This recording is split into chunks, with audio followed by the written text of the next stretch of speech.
Welcome to Connecting Jewish Grandparents, the Grand Plan podcast, a space for Jewish grandparents who want to build deeper, more meaningful connections with their grandchildren. Or maybe you're an in-betweener like me, somebody who sees the value of connecting their parents to their children in meaningful and productive ways. I am Sharona Hassan, the founder of Grand Plan, and I'm here to help you share your love and your values and your presence in ways that your grandchildren will carry for a lifetime. We are here to build joyous Jewish legacies. So whether you're next door or across the ocean, you are in the right place.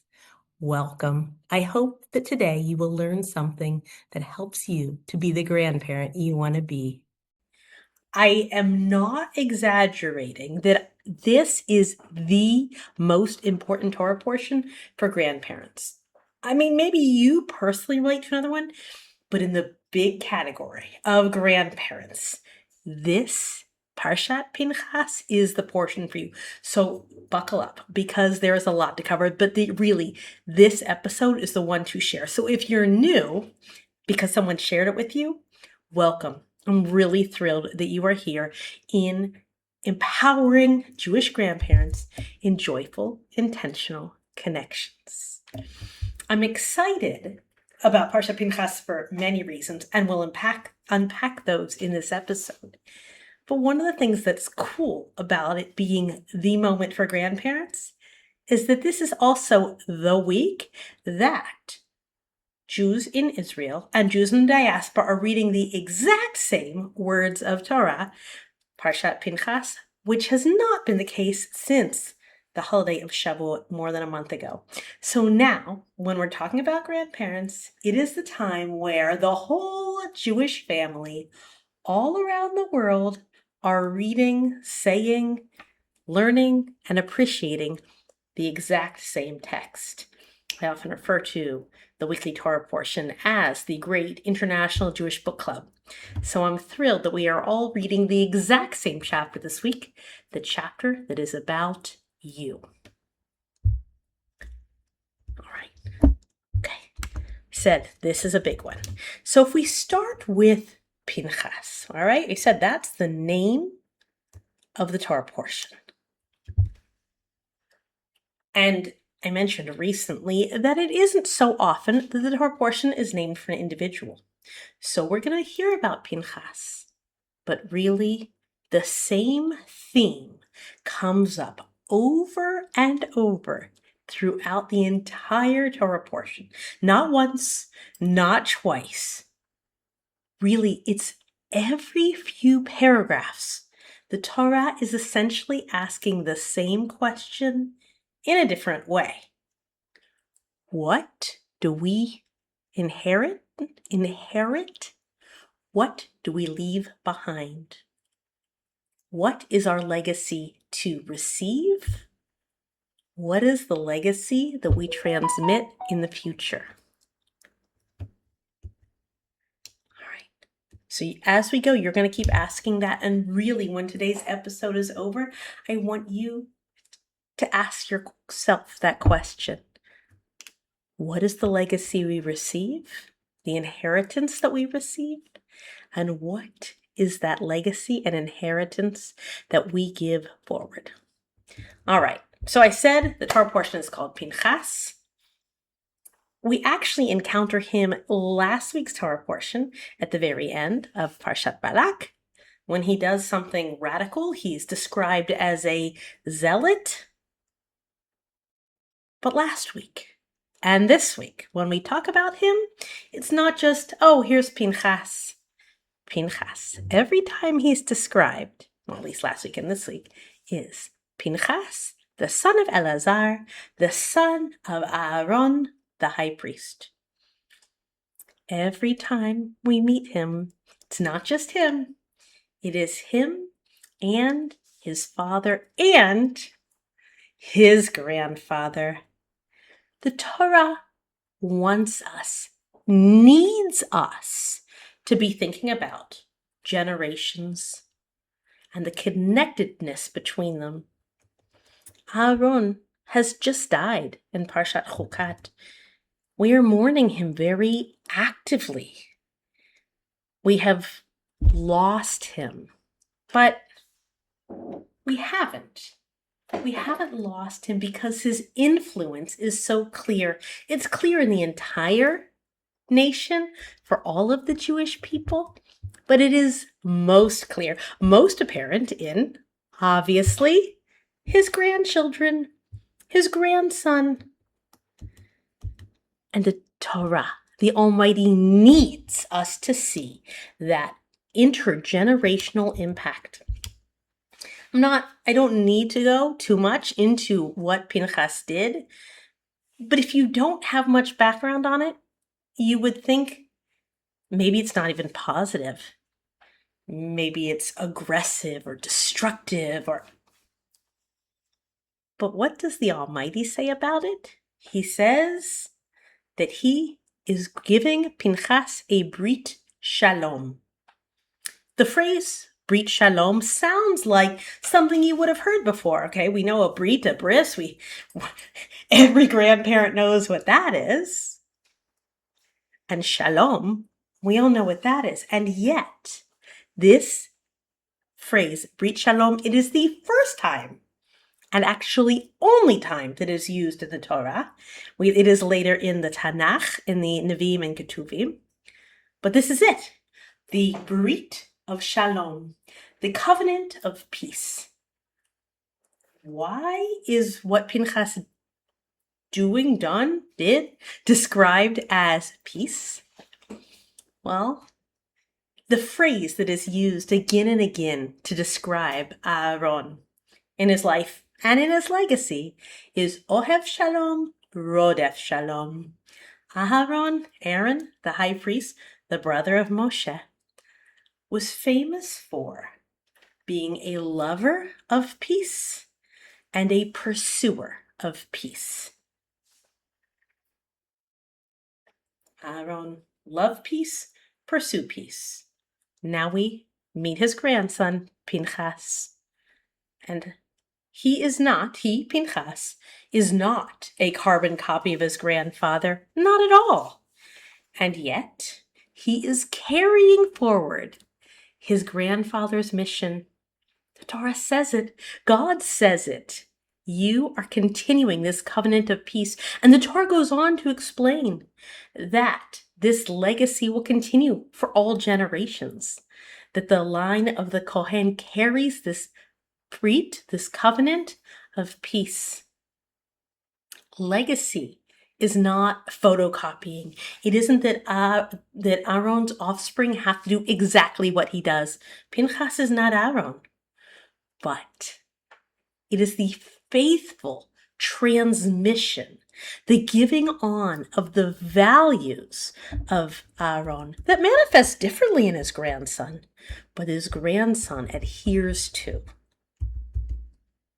That is a beautiful, faithful transmission. And this is really just the first few lines of the Torah portion. And when I started learning the parsha last week, I was like, oh, that's beautiful. That's what I will share about in my podcast this week. But then I kept reading because I don't just stop at the first few lines. I said the question is going to be repeated again and again throughout the entire Torah portion. So we are not done yet, not by a lot. We'll ask the question again, though. What is the legacy, the inheritance that we received? And what is the legacy or inheritance that we're going to give forward? The Torah keeps redefining inheritance. You'll notice I use inheritance and legacy interchangeably at this point. Not in today's episode, but it's actually something that I want to unpack in the future with you because the nuance is important. But now, the Torah moves on from Pinchas into the Almighty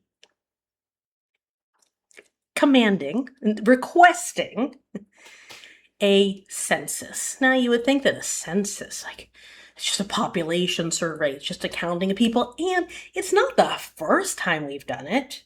This is this is not the first time the Torah that Moshe is asked to count the population. But this time, it's different. Because this time the goal is to determine the inheritance of the land of Israel. So they need to know how many people there are and who's going to get how much and where. But you can't figure out till you know how many people there are. And the land is also allocated, not going to go into it much today, but it's fascinating for how it's allocated in relationship to the grandparents. It is what the grandparents who left Egypt's land, how it then manifests in the inheritance of their grandchildren, even though the grandparents never make it into the land of Israel. Their grandchildren receive their land, and it's allocated based on who their grandparents were. I said I wasn't going to go into too much. As they are doing a population survey, I didn't say it outright, but maybe you already know that the population survey is not for the entire population. It is for a finite group within, and that would be males between the ages of 20 and 60. I don't usually like to announce that because, it feels a little bit exclusive. But it doesn't just feel a little bit exclusive to me. The Torah portion continues with a group of 5 sisters. If you know me personally, you know that I have 4 daughters, so I like this section of the 5 sisters, Benot Tzlofchad. They don't have a brother. There's nobody next in their family to inherit the land that their father Tzlofchad should have received from his father. And they're devastated because they want the land. They want to inherit the land. They want to be able to say, this land is ours. It was our grandfather's, and it's our inheritance. We deserve this land. But instead of just being angry about it, which is often what happens when something feels unfair, these girls go to Moshe. And they ask him. They plead their case respectfully, thoughtfully. And Moshe, respectfully and thoughtfully, says, I'm not sure. Let me check with the boss. And he speaks to the Almighty, who says, the daughters of Tzlofchad are right. They deserve a piece of the land of Israel as well. And again, I could do a whole episode on feminism, on positive requests, on all of it. And I've spoken to many women's groups on this topic because this moment alone is critical to understand. But this is not where the Torah portion ends. In fact, to me, the part that happens next is the most heartbreaking. Because of what Rashi says. Maybe if Rashi didn't point it out, I would not have noticed on my own.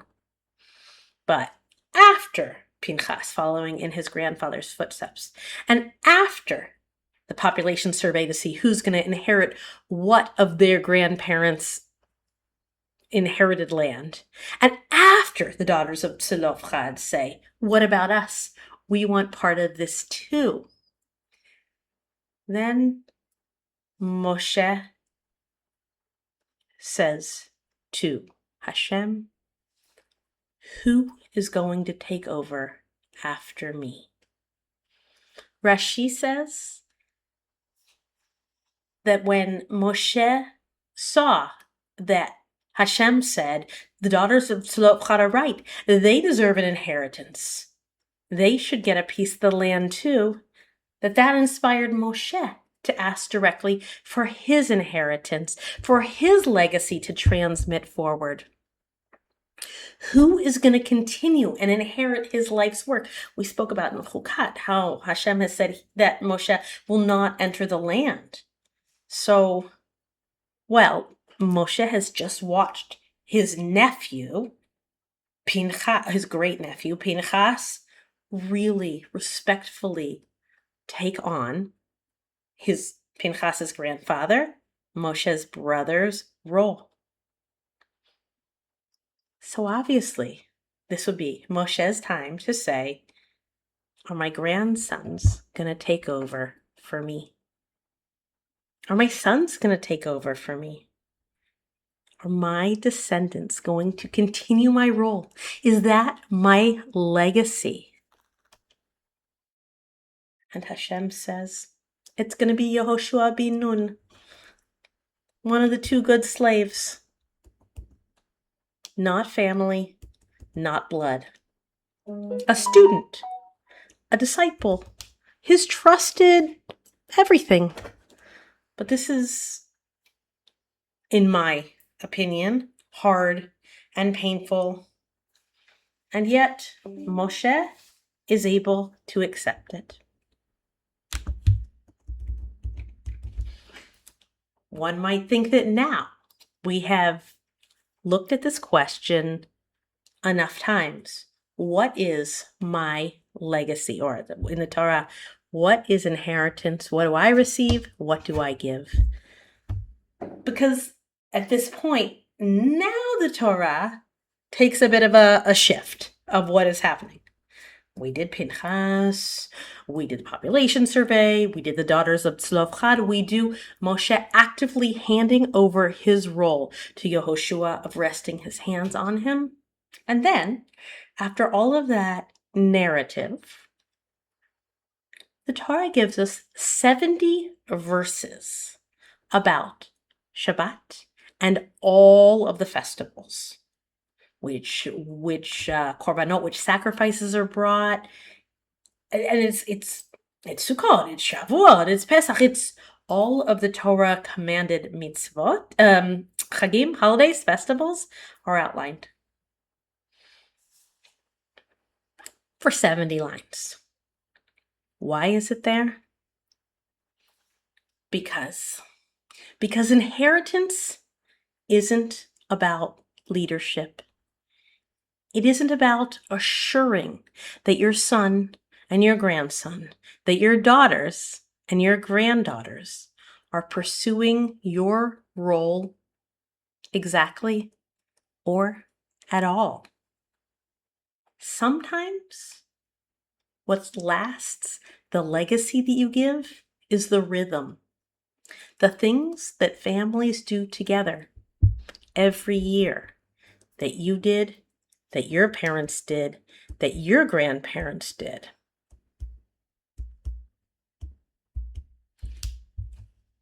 I'm sure that you ask yourself, what should I leave my grandchildren? What should my legacy be? What inheritance am I going to provide? So, Pinchas responds, that is the wrong question. Aaron leaves the priesthood, not exits it, gifts it to the next generation. The tribes gift the land to future generations. The daughters of Tzlofchad preserve the family inheritance. Moshe transmits the role of leadership to his student Yehoshua. The Jewish nation, our people, inherit sacred time. So was there one answer to the question? No, because there cannot be one answer to that. Every family is different. Every grandchild is different. And every grandparent is different. There is not, cannot be, and should not be one answer to this question that I've asked over and over. The goal is not to become the grandparent that someone else thinks you should be. People ask me all the time, so Grand Plan, you have a set system of goals and aspirations for every grandparent. That's what you impart here? No, that is not the goal of Grand Plan. It is you reaching into yourself and being able to look at your grandchildren and seeing the beauty in the match and in the transmission, in the legacy, in the heritage, in the inheritance. It's you becoming the grandparent that your family needs at this time. And only you can know what that is. Only you can answer that. And only you can provide that. And maybe you can't do it alone. And maybe you shouldn't do it alone. And that's why there are resources like Grand Plan and the community around you. And reach out to me if you want more information. But maybe for you, the inheritance is the Torah. It is the learning and the growth and the beauty. And maybe it's resilience, being able to teach the trait of our people that we've carried for thousands of years. And maybe it's family stories. Maybe it's hospitality, the recipes and the people you invite into your home. Maybe it's generosity and the giving that you do for loved ones and for strangers. Maybe it's joy and laughter.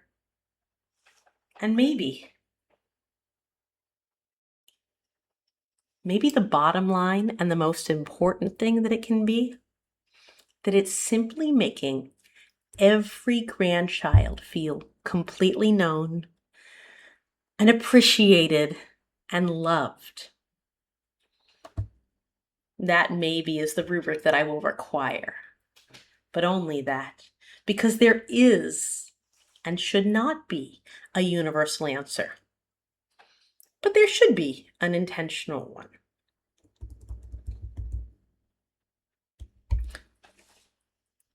Pinchas reminds us that inheritance isn't a one-size-fits-all. Every family, every grandparent, and every grandchild is different.